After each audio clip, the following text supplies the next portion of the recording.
Welcome back to the Side Chat Podcast. This week we are going to field questions that you have asked us. I just finished a 24-hour live stream, so my voice might be a little on the rocks. But it was a lot of fun. Thanks to everybody who showed up. It was an awesome time. We had a massive turnout, and I'll try to work more of those in the future.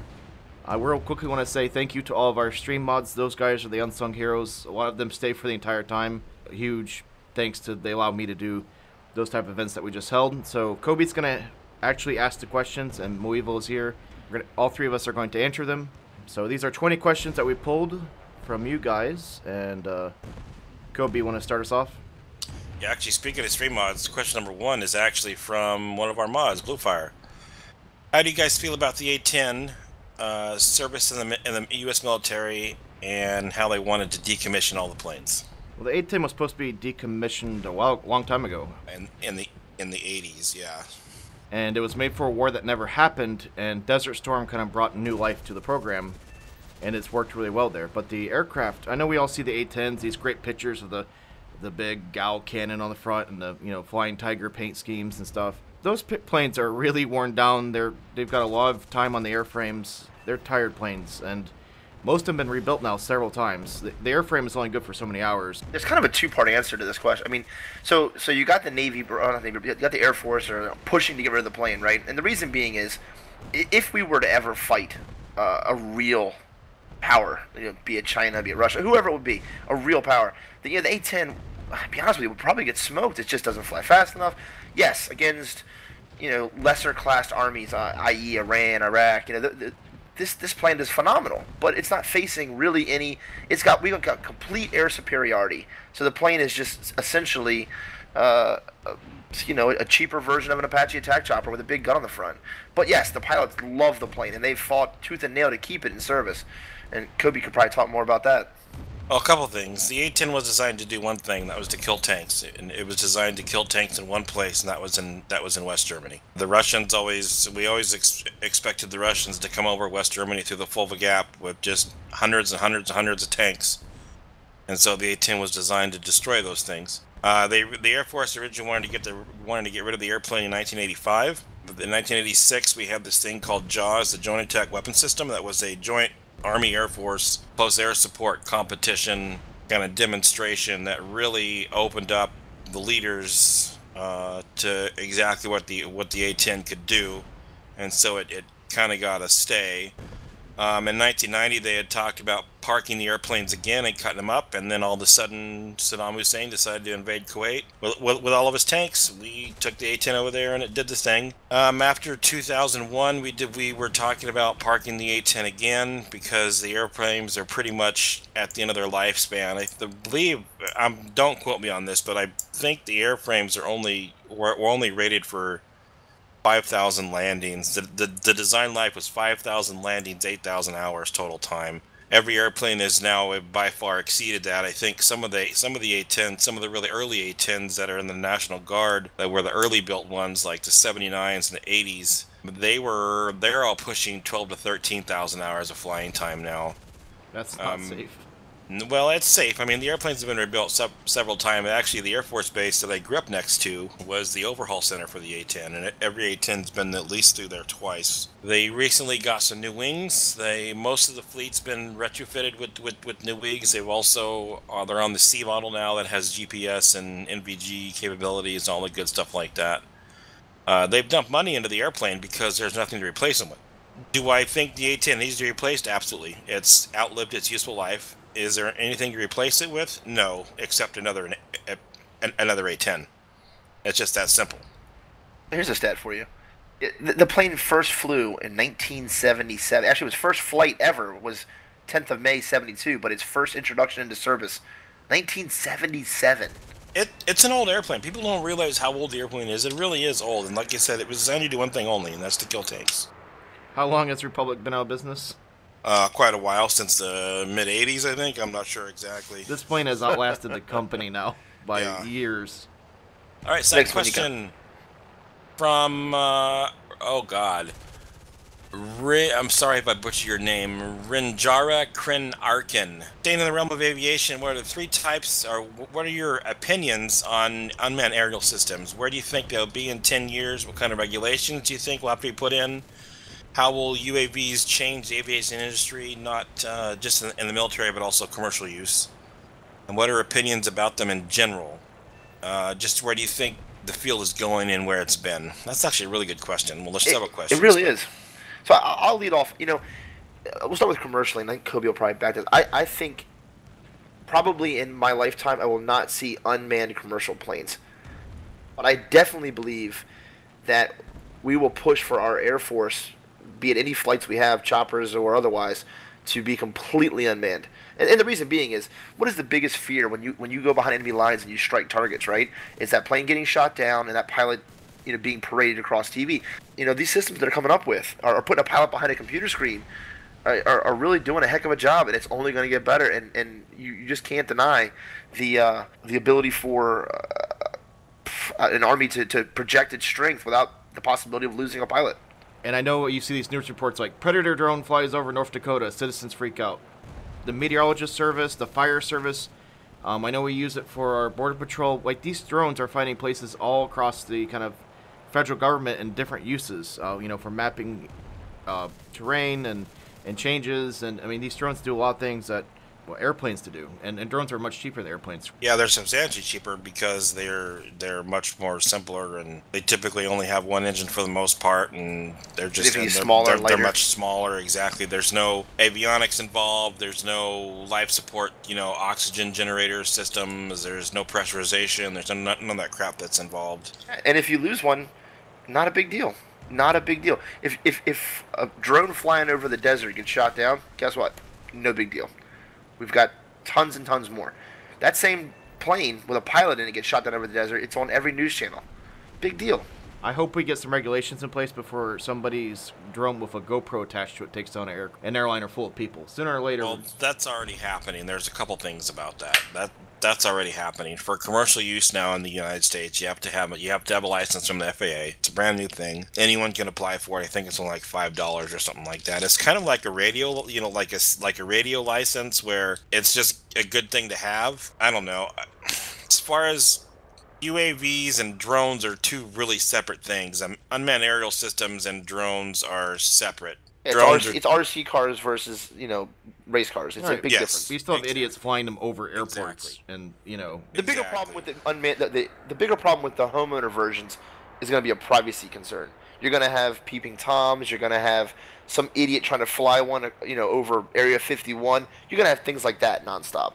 That's going to cause major problems across the board. Yeah, and I think also it's going to be a property rights issue too. I mean, who's to say because you own a drone that you're allowed to fly over some guy's field with his cows? I mean, what if the guy that owns the field doesn't want you flying over there? Who's to say that you can or you can't? I mean, that's actually probably a question for the Supreme Court. To be quite honest with you, as a property owner, do you own the airspace above your property? As far as commercial use, I can see them for like camera stuff. I have a feeling probably in the not too far distant future, maybe 15 or 20 years, you're going to see remotely operated airplanes flying like across the Atlantic, where there's going to be a set of crews, and the crews take a nap, and the airplane remotely flies itself across the Atlantic Ocean.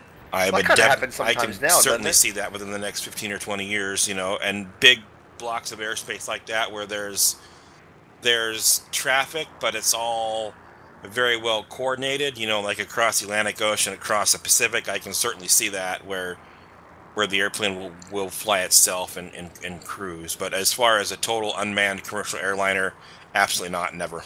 Never, never, never, never, never. Or should there be, in my opinion. Yeah, I agree. Question number 3 is from Lynch Gaming, another one of our stream mods, Connor. The Wright Flyer was a pusher plane, so how and why did aircraft suddenly become heavy puller aircraft with the engines mounted in the front of the aircraft? Really good question. I don't have an answer for you. Yeah, pusher aircraft never really took off with no. The problem with pusher airplanes is that, especially with reciprocating piston engines, they create a lot of heat. If you mount the prop on the front, you instantly have an air conditioner for that engine, so you can make it air-cooled, make it lighter. With pusher airplanes, you have to have some sort of fan or some other kind of thing to force air across the engines to cool it. That's honestly a really good question. I don't have an answer for you. I don't know why all of a sudden it just became in vogue to put props on the front. It just did. All right, number 4 from Han Yolo, Douglas Skyraider, the A-10, the Su-25, and the P-47. What other iconic ground attack / support planes are there that less people know but were also significant? Well, the A-20 is massively overlooked in history books. A-20 is, the A-26 as well. P-38s did a lot of ground attacking. P-38s. I'd say the P-51 as well during the Korean War. Look into what the Hellcats did in the later campaigns against the Japanese. Hellcats and Corsairs did a... The other airplane I'd throw in there, it's probably an odd airplane, would probably be actually the OV-10 in Vietnam. It was a forward air control airplane, but it was actually a pretty good ground attack airplane as well. The State Department recently brought out 2 of them to try against ISIS to see how they would do, and they did very well. I have a feeling we will probably see some sort of close air support airplane debut here shortly within the next 2 or 3 years that's based on the OV-10, meaning a turboprop-powered, slow propeller airplane to fight ISIS. The other aircraft I want to go back to World War II is didn't mention the Hurricanes. They did a lot of that in North Africa. P-40s as well. And the Tiffys did a lot of that even to 1944, 1945. The Typhoon became a great ground attacking aircraft with its rockets and cannons. Very, very, very stable gun platform. And then you didn't mention the IL-2 in your little question there, which is the mass-produced ground attacker of all time. The problem with attack airplanes is that there are very few dedicated attack airplanes like the A-10, like the A-1, like the Su-25. What really makes good attack airplanes are satisfactory fighters. Something that has enough maneuverability and enough airspeed. They tend to make pretty good ground attack airplanes, like the Corsair. Corsair was a very significant ground attack airplane during the Korean War. It basically saved our back ends many times over. Next question, number 5. What is your favorite Taco Bell menu item from Star Fox Zero? He'll kill me. I'll start off. You know, I've actually never eaten Taco Bell, not one time. Good for you. Good for you. It's not by choice. It's just there's none in the area. I mean, I probably would have. I just never felt the urge. You're probably better off not to go to Taco Bell. I had Taco Bell tonight. Oh, yes. Oh, I just woke up after a 24-hour stream. I didn't want to cook. The first thing you reach for is Taco Bell? Yeah, it's like 5 minutes from my house. This is a deep-rooted issue we have with you, Bo. It's not... Anyway, my favorite's grilled stuffed chicken burrito. There, I said it. I haven't been to Taco Bell in over a year, and I would say you're probably going to kill me for this, but my favorite thing from there is probably their taco salad. The best thing they make is their nacho cheese. Whatever, like, they have the best nacho cheese. It's probably filled with chemicals that'll kill you. It's probably yeah, it's not cheese at all. Yeah, it's probably not. It's probably worse for you than cigarettes, but they make really good nacho cheese. I would say the single best thing on their menu is the frozen Dr. Pepper thing, the little Dr. Pepper icy thing that they have. That's pretty good. What's the next one you got? Number 6. How did Bowtime get started? Why start YouTubing / streaming? How did you meet Cobey, Mo, and so on? How do Cobey, Mo, and you feel things are going with the stream? Any plans for the future? From Hawk to Brit. I originally got started. I did videos for actually a few years. I did on a couple other YouTube channels, and they were just always kind of like random things we recorded while we were playing. They were never meant to, gather, I guess, say views or subscribers. Just stupid things I throw up, for us. I don't know. It just took off. That first fail montage was like the first time I kind of got noticed, and then there was a couple other videos that just got picked up from there.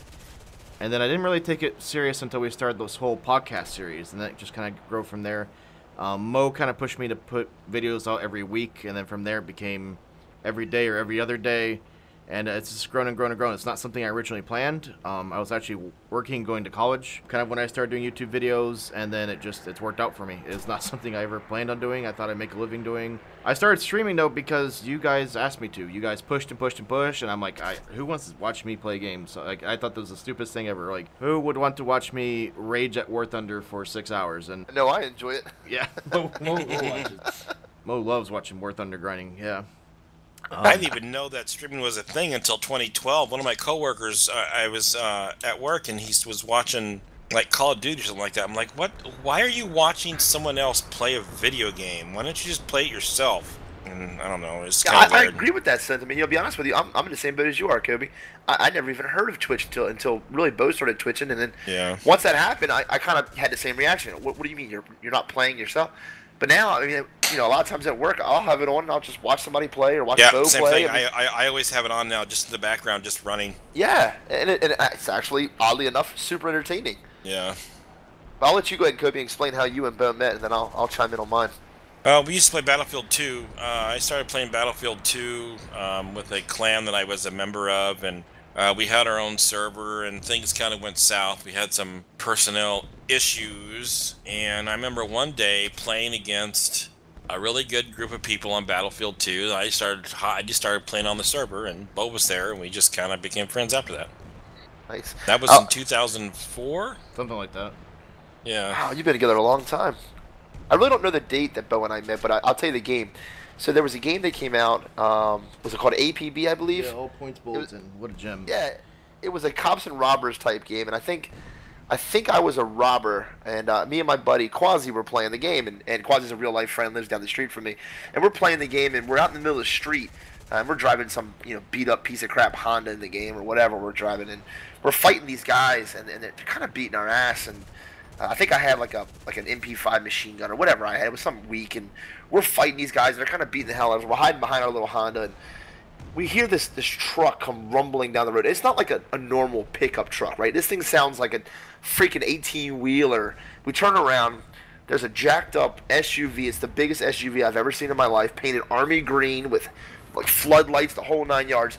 This guy flies down the road, rams the car, and kills the people we're fighting. Jumps out of it with a rocket launcher, blows the next car up, and looks at us and goes, "Hey, you guys need a ride?" Dude, that was it. When we figured any guy who makes an entrance like that is a dude you should hang out with for life. That's hilarious. That's it. We're in, and I've been friends with him ever since. Well, I would say that was the best entrance. I actually wish to this day that we had a video of that, because I can't even do it justice to explain how. Literally, a moment of awe is what it was. Yeah, that was a lot of fun. That game had so much potential, just kind of fell apart. But that thing, it was so funny. That truck he's talking about, basically you had like 4 mod spots on a vehicle. That thing had armor, and then a weapons box in the back to change out from rocket launcher to machine gun. And so there's times we'd be driving that thing, and an RPG would hit the side of the truck. It goes up on 2 wheels, and then lands on all 4, and we drive off and laugh. We tried to kill that truck, and we would literally laugh at people shooting at us. That truck was unbelievable. Plans for the future. I'm gonna try. I guess I'm gonna try and promise to make community events on the on Twitch, a monthly thing. We're gonna do Verdun this month, and then I think we're gonna do Mountain Blade Warband in the future and some other games. Try to kind of branch out from War Thunder into other titles. Battlefield. Yeah, hopefully Battlefield 5 or Battlefield 1 as it's being called. I'd love to be able to do community events in that. Rising Storm Vietnam. Rising Storm 2. I'd like to be able to do community events in that in the future. There's a lot of good new titles coming out that I'd like to see us kind of play together and play for you guys. But you can find that stuff. If you're interested in joining us for our monthly community events, you can find it on the forums as well. There'll be a link in the description. Yeah, there's going to be a lot of new games this year. I know it's been really slow the first kind of couple quarters of this year. But there's a lot of titles dropping. I know No Man's Sky is coming soon. We'll see kind of how that turns out. Rising Storm 2, like I just mentioned, the new Battlefield. Escape from, was it Tarkov, is coming out sooner or later. I know Mass Effect Andromeda is going to hit sometime next year. Ghost Recon Wildlands is coming in the future. So there's a lot of good games coming out that I'm looking forward to for YouTube and for Twitch. Now, the last part of that question they asked you was, what do we think of how the channel's doing or how the stream is going? And I'll be honest with you, I'm probably Bo's harshest critic, and he'll tell you, I literally push him very, very hard and critique him hard, and I feel bad about it, but you guys gotta understand, he puts a lot of effort into what he puts out, and we all as a team, Cobey and I and Bo, we really want to put out good content, and good feedback helps us put out good content. But yeah, I mean, I think the channel's come a long way. I think it's gonna go a lot further, and we hope you guys enjoy it. There's a balance of what works for us and what works for the channel, and then what works kind of for the viewer, right? And it's kind of just always kind of a flux of what we can do, what the games allow us to do, and kind of what works, for content, and that's always kind of a struggle to kind of keep those three kind of in check. Next question from Skogus99. I hope I'm saying that correctly. What do you guys think about Swedish military jets, for example, the Viggen and the Gripen? That's a Cobey question. Cobey loves these things. I love the Gripen. I think the Gripen's a fabulous airplane. Viggen for its time was really good as well. Sweden's always had really good military equipment. They really have. They've always been, I wouldn't say really on the cusp, but they've been pretty high up there. And the Gripen NG is a really good example of it. It's probably the best four and a half generation fighter out there right now. I hate their cars, but I like their planes. I'll say that about Saab. I kind of love the cars, so I'm going to go a different direction. I think the cars were amazing. They're not making them anymore, though, I believe, right? I don't think they are. I don't think Saab's importing cars in the U.S. anymore. I thought Saab got bought out by somebody, and that kind of just all fell apart from there. Well, it was a part of GM, and I think it got when they broke up GM. When they closed down Pontiac and all stuff like that. Right, I think it got sold. They used to make really bulletproof cars, though, too. Saturn. All those things are all gone now. Yeah. All right, next question. What are your thoughts on the game Crossout? Do you think it'll be a grinding game like War Thunder, or do you think the common player will be able to enjoy it and make progress? From Chuck Party. All right, so if you've been kind of following the comments on the Crossout videos, people are like, how do I get in? Should I buy in? This and that. And I just keep saying, apply for the CBT. Don't spend your money yet. So I thought War Thunder was grindy. Then I played World of Warships. I thought that was grindy. And then there's the Crossout grind, which is grindy, but also kind of confusing at first on how the market and the economy works in that game. I think there's going to be some restructures on how parts work and how market works, and I don't know. There's a reason it's still in CBT and they're not letting new players in, and I think part of that is because they're trying to figure out how to balance the grind and this and that. Hopefully, I'm hoping. I'm not going to talk for the developer, but right now the Crossout grind, let's just say it's real and it's been confirmed. And hopefully that changes before it goes into open beta or release. Yeah, I'm completely with Bo on this one. In its current state, the game, I find the game amusing. I find it fun. I think it lacks a little depth. I think it's going to, I think there's going to need to add something to want me to climb a ladder, right? Not the grind ladder, but I mean like ranks or just something to help it push it. But right now, man, they have every possible mechanism to screw you into a grind. I don't really hold my words the way Bo does. It is atrociously tough. And it can't possibly stay that way. They got to know. I think they know it'll change. But yeah, with Bo, hold your money. Wait till the game releases. See how it plays out. It is fun. Don't get me wrong. We had some nights where it is literally hilarious. But hold on for a little bit. Is there any in-game currency at all? Yes, there is. And can you purchase it yet? No, you cannot purchase it in the CBT. I think right now it's kind of scary looking like. I don't think a lot of YouTubers are saying. This game might be you either grind your ass off or you pay to win. Because the currency, what it looks like is you can buy these kind of golden credits and then you can go to the market and pick up every rare item, indestructible item, and so on as you want if you break out your credit card and spend thousands of dollars. And I don't want to say that's how the game's going to be, but that's what it kind of looks like. That's why I don't want to speak for a developer who's, it's in CBT. This could all change, but there's some things that make me worried, which is why I'm not saying everybody buy in, because I'm not going to do that to people. I don't know where this game's going. Next question: if you could have any combat role in any military in World War II, what would it be? From Matt F4U-4. Cobey and I have talked about this, I think, the other day, didn't we? I kind of jokingly around, yes, yeah. Well, go ahead. You guys start off. I got to think. Personally, I would do what my grandfather was, which was flying engineer in the Army Air Forces. I like that. Bo, how about you? You're like 18. You think, well, it'd be awesome to be like 82nd, be Band of Brothers, jump out of an airplane, 82nd Airborne. Like, you asked me this question today. I don't know, like paperclip supervisor, is that a thing? I don't know. These wars were terrible. Like, I don't, we were talking about that.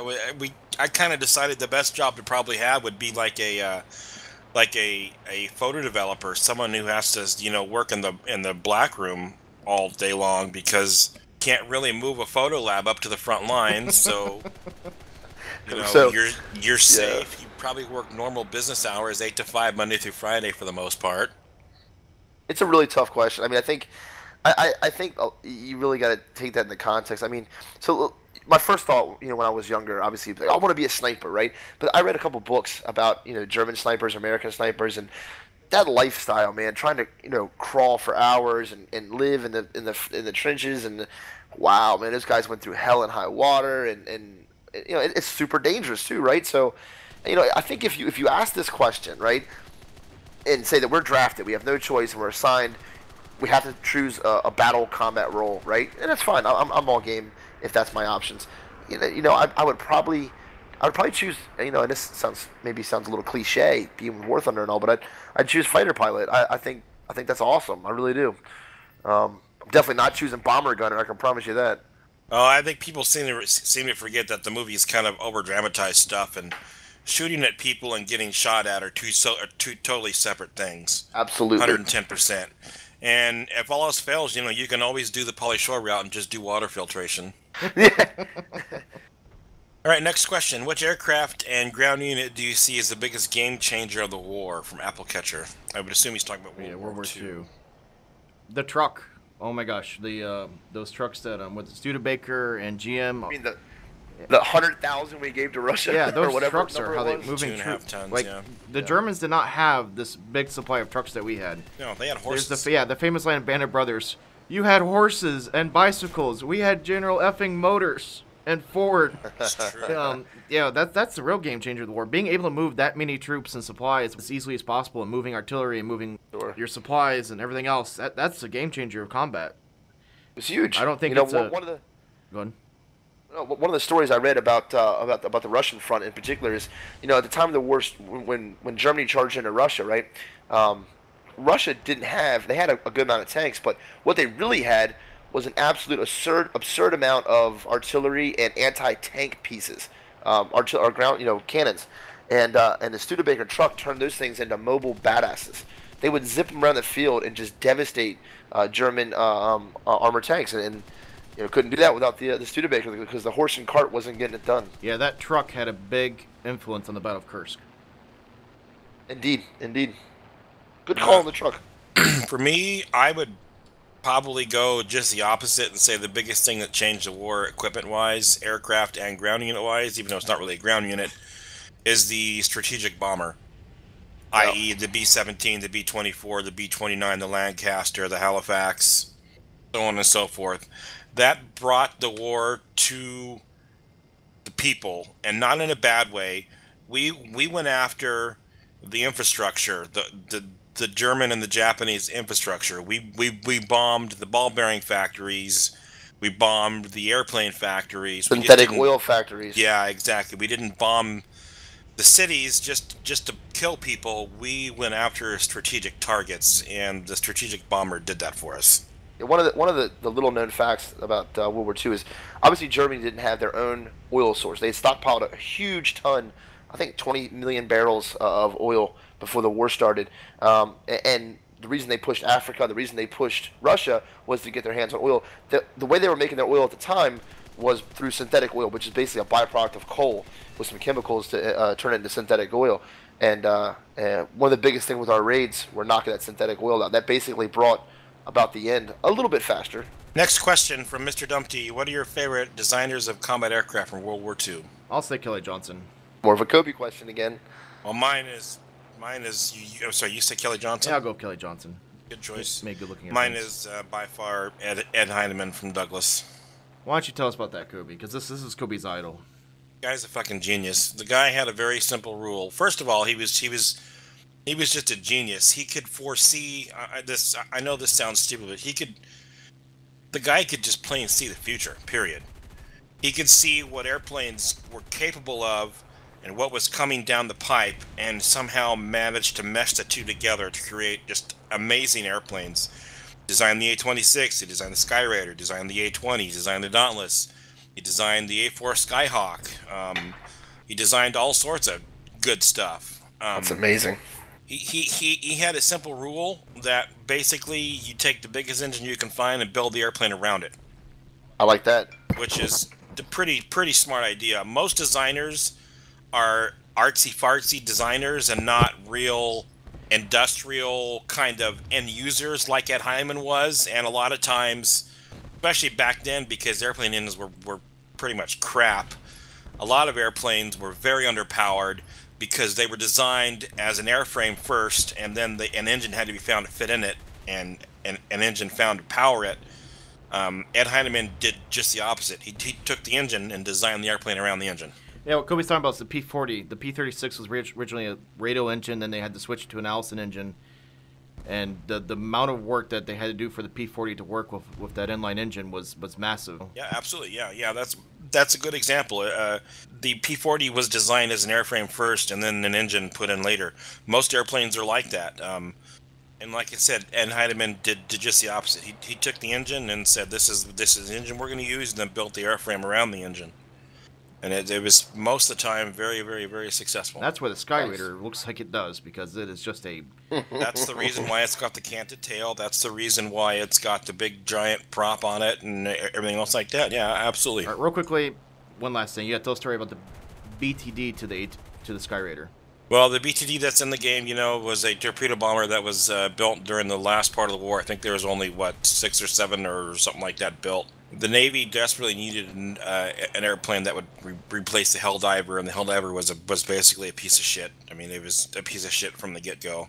The war ended, and Ed Heinemann, who designed the airplane, went back to the War Department at the Pentagon and begged and pleaded for them not to cancel the project. They ended up canceling the project. At the time, we were ordering 5,000 airplanes off the drawing board immediately without even airplanes being flown yet. We ordered 15,000 B-29s the first day that the airplane was actually designed. Of course, all that changed. The Navy ended up canceling the airplane. They had some money left over from the development of the BTD. Ed Heinemann went to the Pentagon and asked for a meeting and asked if he could design an airplane with the remains of the funds that he had. If he designed the airplane, would the Navy buy it? And they were like, kind of, whatever, we got to see it first. So him and his assistant went back to their hotel room and overnight designed the Skyraider from scratch on a piece of paper.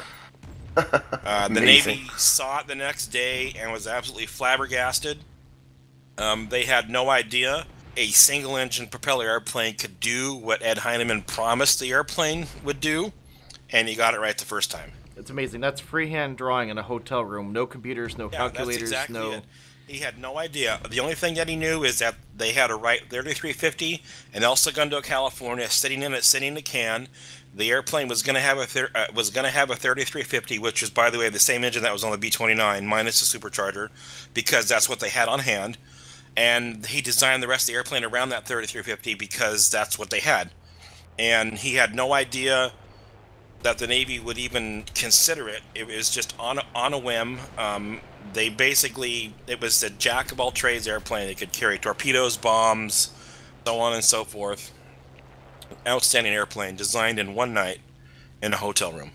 That's a big story about that man, just his skill and talent and ability. Next question from, I'm sorry if I get your name wrong, Angeline Dafty. I know how frustrating World of Warships can be. I'd like to ask the team what their individual opinions are. What would the game benefit as a whole from? For me, go ahead, Bill. Go ahead, Bill. For me, World of Warships is just missing something. I don't know what that something is. I don't want to tell Wargaming that, well, I would do this or this. But for me, there's a certain level of depth missing from the gameplay. Or is it a game mode, or is it, I don't know. There's just something, it's a good base game, but there's just something missing from it to really keep that long-term interest and kind of, I don't know, that challenge, I guess I'm going to say. I'm not saying I'm nowhere near an excellent World of Warships player or anything, but I'm saying, like, once you kind of learn what you're doing, that's kind of it. There's no, what I'm trying to say? Like, there's no, Yeah, I totally agree. But, I mean, there is a challenge, but there's not a challenge. I mean, the biggest skill you can have in World of Warships at this point, and I put more time in it than probably Bo and Cobey combined. The biggest skill you can have right now is the art of being lucky not to be the one that people are shooting at. Yeah, that's it. It's true. I mean, seriously, your life depends on the fact that you hope they don't notice you, right? So, naval action showed me something, right? We played naval action, Bo and I, and it had waves. It had tide. and you had to time your shots on the Tide. Well, this was prevalent in in World War II as well. So why can't wargaming put Tide in there so your boat goes up and down with the waves? If they did that little simple item, it would bring a level of skill necessary for your shots, and thereby the life of other ships would last longer. I mean, right now, if you get focused, if a guy unloads on you, you're kind of gone. There's really not a whole lot of survivability, and I get that, right? But there needs to be a skill involved in the game. One of the best parts of the realism mod in War Thunder is that it takes skill to fly the planes. You have to use proper maneuvers, putting yourself in good positions. If that same thing was to hold true in Wargaming's World of Warships, I would be head over heels for the game, even more than I currently am. But my two biggest things are tide, waves, tide, and weather. Not snowstorms, but rainstorms, squalls, heavy weather that affects how your ship sails. Winds. Absolutely. Winds that throw shells off target. Put wind in the game, put a little arrow indicating where it's coming from, and now shells move a little bit. Why not? Yeah, I think part of the problem with the game, and honestly, I think the biggest problem with the game is that you only get credit for sinking other ships. You don't get credit for taking points. You don't get credit for helping out your teammates. You don't get credit for all this stuff, and that's what the destroyers and what the cruisers were there for. The destroyers and cruisers were designed to help the battleships kill other battleships. You don't get credit, Absolutely. like I said, for taking points. The only thing that you get credit for is for sinking other ships. So what do? You run out there and you sink as many ships as possible. That's the only way to get ahead in the game. Yep. That's it. What Cobey's talking about is a good destroyer will run ahead of the rest of the ships and spot targets for the ships further back to shoot at long range. The poor destroyer is putting his neck out there in the line to find targets, and find other destroyers and cruisers and battleships.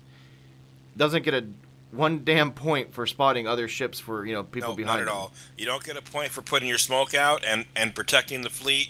You don't get points for doing anything except torpedoing other ships and sinking them. Period. Yeah, that's tough. And I think that's why the game is so grindy. If they gave you points for capping points, if they gave you points for assists, if they gave you points for, helping your teammates out I love playing cruisers. The cruisers are my favorite thing in the game to do, and they're basically big, giant, floating anti-aircraft guns. If I could get points for cruising next to a battleship, shooting down all the dive bombers and torpedo airplanes that are attacking the battleship, it'd be awesome. I believe you do get some I'd points play for it all the shooting time. down planes, but it's almost like if you're within, let's say, 100 meters, you got a small trickle of points for being near that person, right? Yeah. Absolutely. And the problem with the game now is that, and you see this especially with the battleships, people just sit back and fire at max range, and their only goal is to sink other ships because that's the only credit that you get. Overall, I like the game a lot. The game's a lot of fun. I think I enjoy it. I only play the U.S. side, so I don't. That's the only side I really care about, to be quite honest with you. I like the game more than I thought I ever would. But there's just something there keeping me from playing it on a every other day basis right now. And like I said, I know Wargaming puts these games out. Like World of Tanks has been out for years. They're still doing developmental things for that. I see World of Warships probably being a multi-year project for them. So hopefully the game just kind of grows and more features get added to it. Next question from Ultimate Bacon. If you guys were truck drivers in real life, what would you drive, and what would you haul, and why? I should not be able to drive anything bigger than a food truck. Let's be honest. I agree. I agree with that statement wholeheartedly. Oh my gosh. So, little known fact, I own an oil company, so I have low boys and 18-wheelers and tanker trucks and vac trucks and all kind of trucks, and I'm never driving them ever again. Ever. And listen when I tell you this. I will never play a game that makes me drive. Never. I would sooner shoot myself. For you? That's it for me on that. If I was to drive a truck in real life, what would I drive? I don't know, but it better be full of ice cream. Oh my god. Yes. Now I'm in. Ice cream, like you want to drive around neighborhoods and sell ice cream, or you want to deliver ice cream in bulk? Who knows? I don't know. What type of ice Haven't cream? decided What yet. type of ice cream will be your dream ice cream delivery job? Mint Just chocolate like- chip, black cherry. Bullshit. He wants the sherbet push-up little pop. I love push-up pops. Yeah, buddy. Next question from Sterling. What's your favorite firearm? Answers can be split by by typing. I don't know what the hell that means. Example: handgun, rifle, shotgun, etc. So is it favorite firearm of all time or favorite firearm that we own? Doesn't say. All right, we'll do Do one both. of each then. Yeah. Go ahead, Cobey. Lead us off. Well, I'm a big Sig Sauer fan. I have a lot of SIGs, so SIG is by far my favorite company. I love SIGs. They are my favorite. Oh? My favorite handgun, it's actually H&K USP, and I know Kobe and I constantly have this debate about the USP. It's a massively overpriced gun, especially for basically a polymer lower body and all this stuff, but it fits my hand really well. I like where everything is. It's very accurate. It's just massively overpriced, and if you own an H&K and you lose a magazine, there's sheer terror on your face because you don't want to pay $65 to replace that magazine. Yep. So you will tear apart your house. This is a true story. You will tear apart everything you own to find those magazines because you do not want to order hundreds of dollars of replacement magazines. What about rifle? I grew up shooting rifles a lot, and my favorite personal rifle is it's actually kind of a cousin of Kobe's favorite company, SIG SHR. Yeah, it's a SIG SHR 970, which I believe they don't make anymore for years. That's correct. It's a 7 mag. I love the way that gun shoots. I picked that gun up for $200 from a buddy who hated it, and the thing is just smooth. The trigger's awesome. It's accurate. I love that gun. I grew up shooting Remington 700s, Ruger 77s. Nice. You know, I'm gonna get some pretty good shit from Cobey for saying this. I really Don't you am. dare say the G word. Don't you dare say the G word.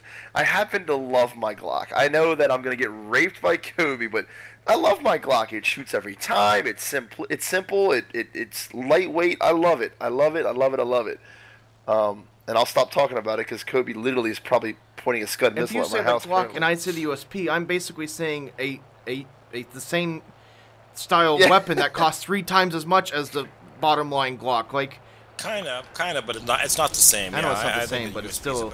Kobe hates polymer lower frame.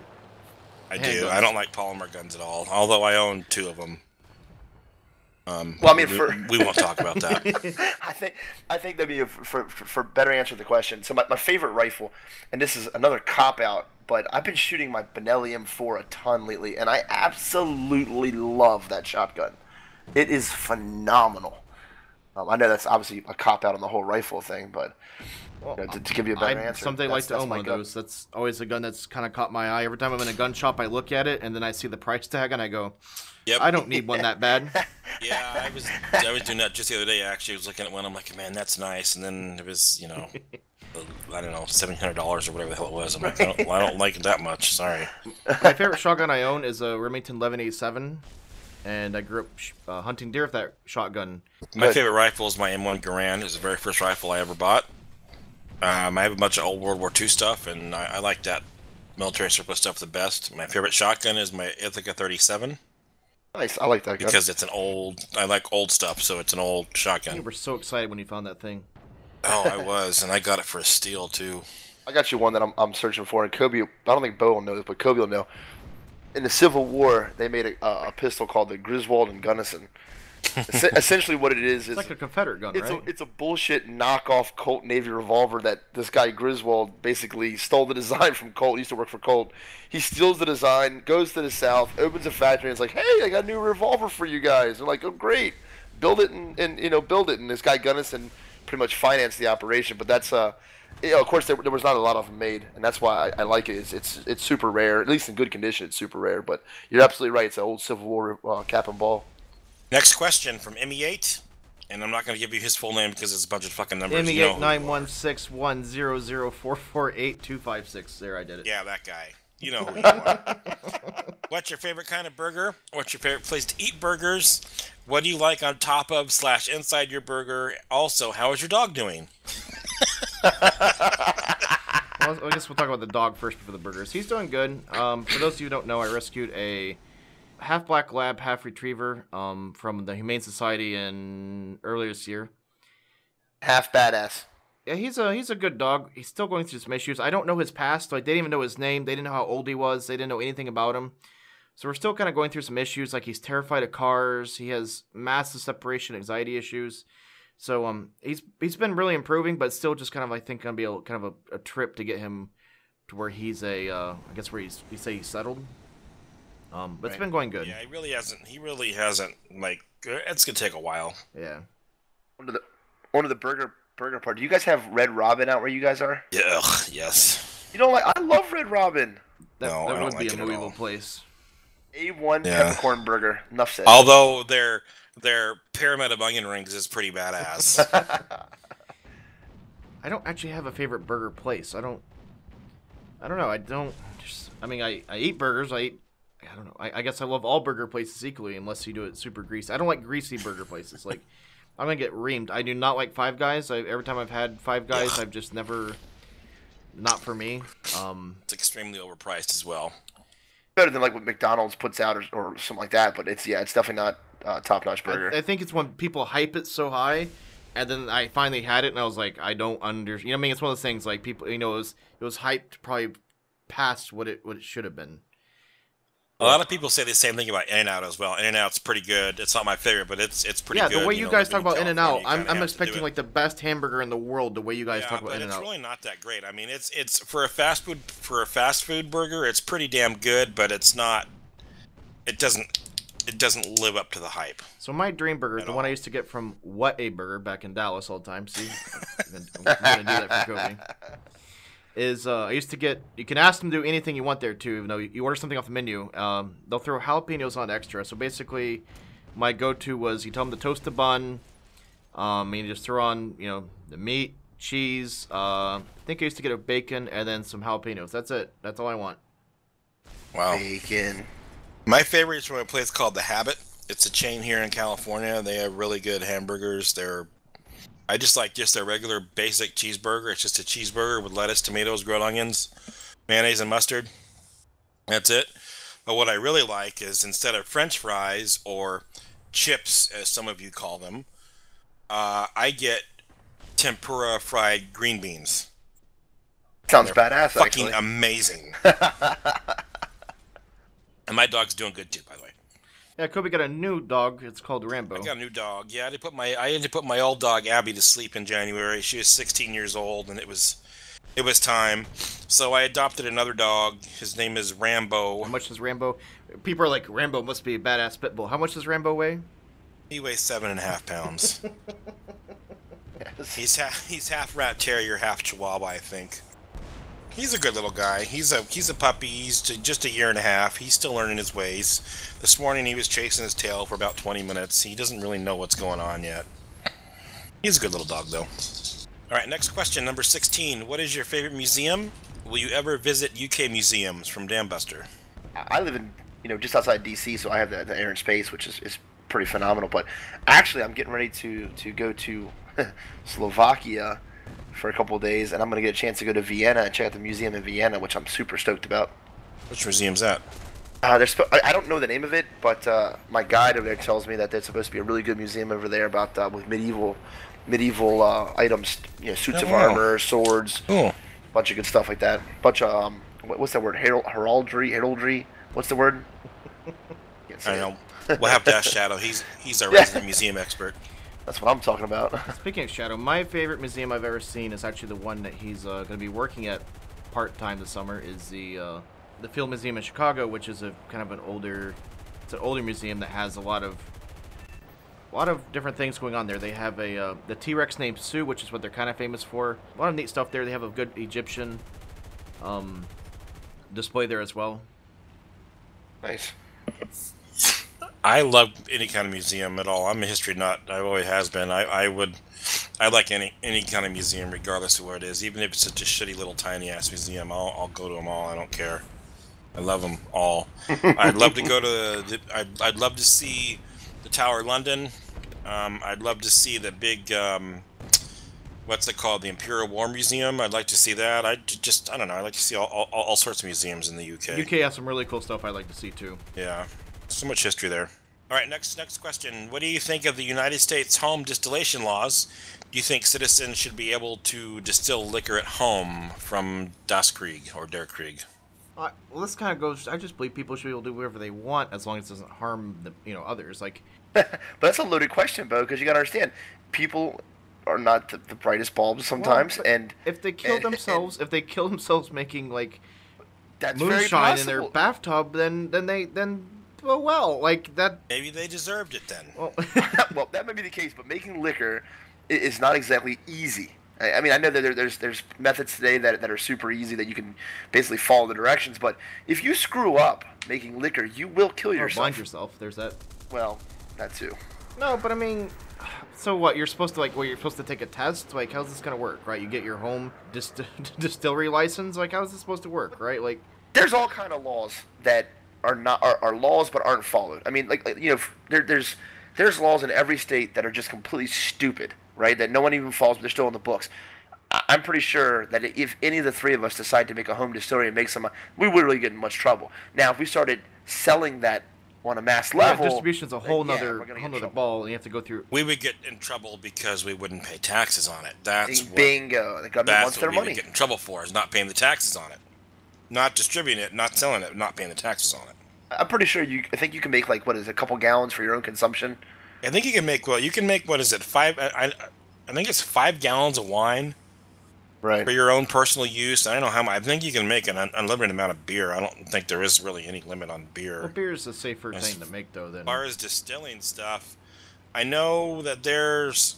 I don't know. I don't think you really can distill at home. I know there are places where you can go and like make your own whiskey and make your own stuff like that. Like at a distillery, you can go and you can make your own recipe and distill it right there, and it's got to stay there until it's done, and then you can bring it home. But I don't. Well, there's still hillbillies up near North Carolina in the yeah, woods. Of course. That would argue with you. Of course. That's definitely prevalent, but I don't really foresee it being a major issue. I think those who want to make it for their own consumption make it currently. Those who want to sell it on the side in low levels sell it on the side. It's not really brought to foresight, and I think that that's fine the way it's working. I don't think there needs to be a law and any type of law against it. And obviously, if a guy's making 55-gallon drums of whiskey and selling it off the back of his truck, you need to pay taxes. You're going to get popped. I can't help you with that, buddy. And remember, a lot of the laws that deal with alcohol that are still around today are from the temperance movement back when alcohol was actually illegal. I think it was the 18th Amendment banned the sale of alcohol here in the U.S. The 19th Amendment allowed women to vote. The 20th Amendment repealed the 18th Amendment, and alcohol was again legal. A lot of the rules and the laws that are out here, like in Georgia, for example, you can't buy alcohol on Sunday. That's all stuff that was left over from the temperance movement. They're called blue laws. A lot of the home distill laws are laws that are left over from that. Next question. In your opinion, what really won the war against the Axis powers? From Irish Ranger. You mean, I guess, in World War II? Yeah. Is that what we're talking about? Well, I mean, against Japan, obviously, the overwhelming industrial might of the United States pulled that one off. But, I'm going to get some flack for this. But to be honest, Germany's decision to open a second front into Russia, and Russia holding strong at Stalingrad, really was the turning point in that war, to be quite honest. I would agree with that, and I think your example for Japan is true for both. We just simply outsupplied them. Period. So after Wake Island, right? When I think it was Wake Island or was it Midway, Cobey, where the Japanese lost those couple carriers? Midway. Okay, so Japan lost, was it 4 carriers that day? 4 or 5 carriers. Right. So at that time, most of their fleet. Right, they lost 4 carriers. At that time, they had 1 carrier in production. We had 8. That was all she wrote. They knew they couldn't outbuild us, and they had hoped to make a big enough defensive screen that they could cause an attrition war that we want to just back out of at some point. That didn't happen. And as far as the the German side, I mean, yes, by all means, we definitely propped up Russia with the Lend-Lease program. I was going to say, in the United States high school history book, it's going to say Lend-Lease was a major factor, and it helped our allies, helped the British, helped the Canadians, helped the Ruskies, helped France, even. Chinese. And I mean, you can also say that Britain's ability to hold out under immense pressure. Yeah. I mean, you got to remember. Yeah. Britain. Here's a little known fact. You know, Britain gave they pretty much gifted us at one when Britain was at its lowest point and was getting bombed every single day by the Luftwaffe. Britain sent a trunk over to America with every single secret document they owned. I'm talking every blueprint for self-sealing gas tanks, for radar, the magnetron, everything. I'm talking their Sten gun, whatever they had. They sent every single secret item to us in order to get access to our production lines. So, I mean, that was a huge, yeah, that pushed huge the U.S. years boost. ahead in development on some Well, things. that's what goes back. We just simply out-industrialized both the Germans and the Japanese, period. Well, we weren't getting attacked by anybody or anything in Yep. our home front, Hawaii not included. And we were able, and we, you know, America's a massive piece of land with a That wasn't being bombed. ridiculous amount, right, with a ridiculous amount of natural resources. Had our own oil, self-sufficient. Have our own metal, self-sufficient. Yep. Have our own wood and rubber and timber, and everything we needed was right here at our fingertips. And all we had to do was get infusions of massive infusions of cash from the war bonds, from Britain, from whatever else we can get our hands on, and just build away. And that's basically what it was. But don't ever sell short the fact that, number one, Russia military might pushed Germany. I mean, wow, their sacrifices on that front are unbelievable. And number two, you know, Britain's wherewithal. I mean, it's understated in American history books, definitely. But Britain's wherewithal to hold out. I mean, Dunkirk was phenomenal. 300,000 men were saved that day. It was huge. Movie coming out, I think, next year or two about that too by Mr. Yeah. Nolan's making a movie with Tom Hardy. Yep. About that. Yeah, you take that one event, right? Take Dunkirk out of the play. So Germany surrounds Dunkirk, 300,000 men surrender. That changes the landscape massively. Right there, that one move. It was a big deal. All right, we're gonna answer 2 more questions, and we're gonna wrap this up. Yeah, and 19. Cobey and Bo, or Mo too. Have you ever been to the March Air Force Base Museum here in Riverside, California? If not, I would love to say it's an amazing museum, home of one of the SR-71s from Air Hukori. I've never been to Riverside, so that's a question for, I think, just Cobey. Have you been up there, Mo? I actually have been to the museum, March Air Force Base. My uncle, when he was in the Air Force, was based at March Air Force Base. He retired out of March Air Force Base. I was there a long time ago, like 1987 maybe, and I remember there was a Huey outside in the front entrance, and that's all I remember. It is a really good museum. They've done a lot with it. I think the museum at Castle Air Force Base in Merced is a little bit better. They've got a B-36 and some other pretty unique stuff, but I think the March Museum is actually pretty good museum. Well, the SR-71, I kind of biased because I grew up by Beale Air Force Base, which was the home of the SR-71, and I used to be able to go over to my grandparents' house and watch them take off from their back deck. That's I phenomenal. think you like the U-2 Yeah. more, though. Well, yeah, the U-2 is a great airplane. The U-2 is a phenomenal airplane. The SR-71 is cool because it's unique, but the U-2, just as far as a total reconnaissance airplane, is substantially better than the SR-71 ever was. All right, I'm gonna make you tell your U-2 story about how you got to drive the chase car that the U-2 uses. Yeah. Okay.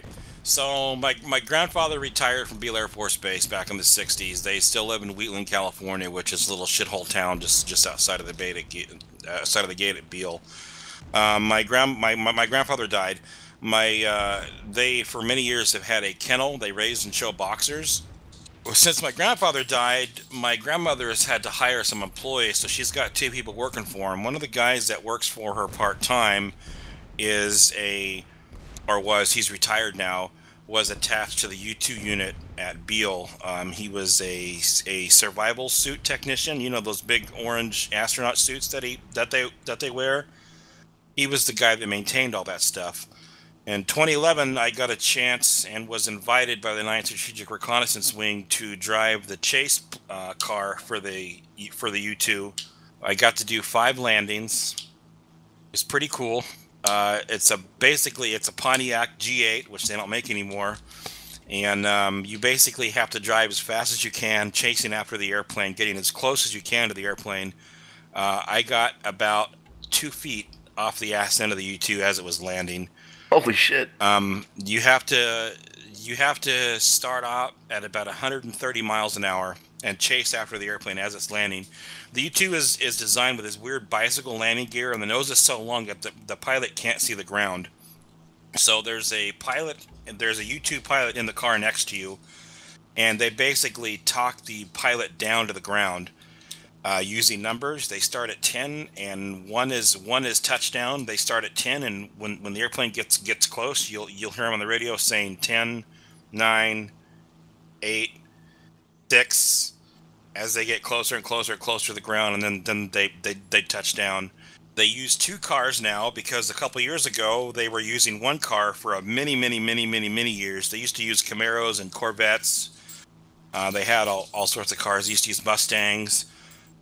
Several years ago, one of the U-2s blew a tire on landing, and a piece of the tire went through the windshield and disabled the car and hurt the driver.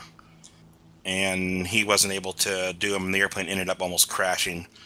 So now they use two cars, and the first time I tried it, I didn't get fast enough. I was in the lead car. The first landing, didn't get fast enough to even catch up to the airplane. The airplane just went flying right by me like I was standing still, even though I was doing like 120 miles an hour down the runway. Out of nowhere, the car from behind us, the second car, comes whipping around us and just goes flying past me. They ended up landing the airplane. So I don't know, it was a lot of fun. That's awesome. Yeah, it was pretty freaking awesome. It was a lot of fun. It was very scary, I got to tell you. But yeah, it's kind of cool. It's a lot of fun. I think badass is the word you're looking for. Yeah, it's a once in a lifetime opportunity. Yeah, it was. It was a once in a lifetime opportunity. I'll never forget it. All right, final question. All right, last question.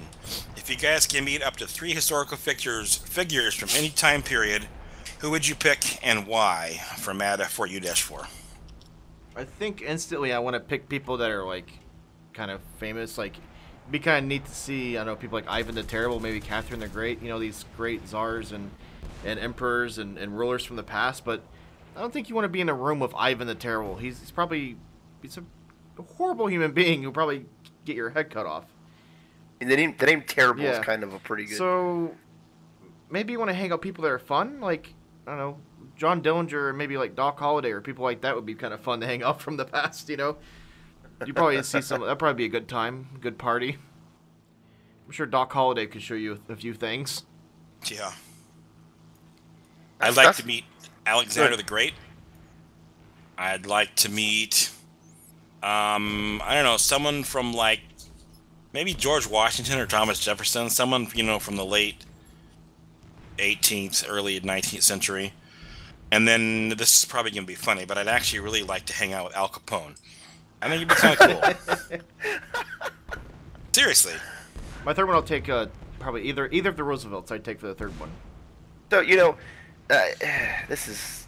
the first two are pretty calm. William Wallace would be pretty badass to see. William Wallace, I'd like to see meet he's him. Not Mel Gibson, right? I know he's not Mel Gibson, but I just think a guy that was able to put off a grassroots rebellion, and besides, I want to see how big that sword really is. That's definitely awesome. Definitely number one. Number two, George Washington. How can you not? You know, all the historical documents talk about how he was a humble man and just a man of amazing stature. So that's our final question. Mo ended on a very deep level right there. Yeah, deep. Very deep. And while I'm deep, I'm gonna drink this vodka right here. Oh yeah. Oh my god. Oh, that was the bad idea. All right, so thanks everybody who sent in replays for the this podcast. The next one I'm planning to do, I'm gonna finally break down and do the Corsair podcast. I wanted to wait till War Thunder added some of the later models, but I don't know when that's ever gonna be. So if you have any F4U 1A, the D variant or the C variant, please send that in. Looking probably for 3 to 5 kill games if you can. Send that in to the email address below, and I might use your footage for the next podcast. So look for that probably in the next, I don't know, call it 30 to 45 days. I'll try to get that one done. Any final saying? Seeing as I just guzzled vodka, I'm gonna go lay down. Good questions. I'm glad they weren't all War Thunder related. I know that you guys are, you know, real big on the War Thunder, but it's nice to have a change. Absolutely, I couldn't agree more. Until next time, we'll catch you later. See you guys.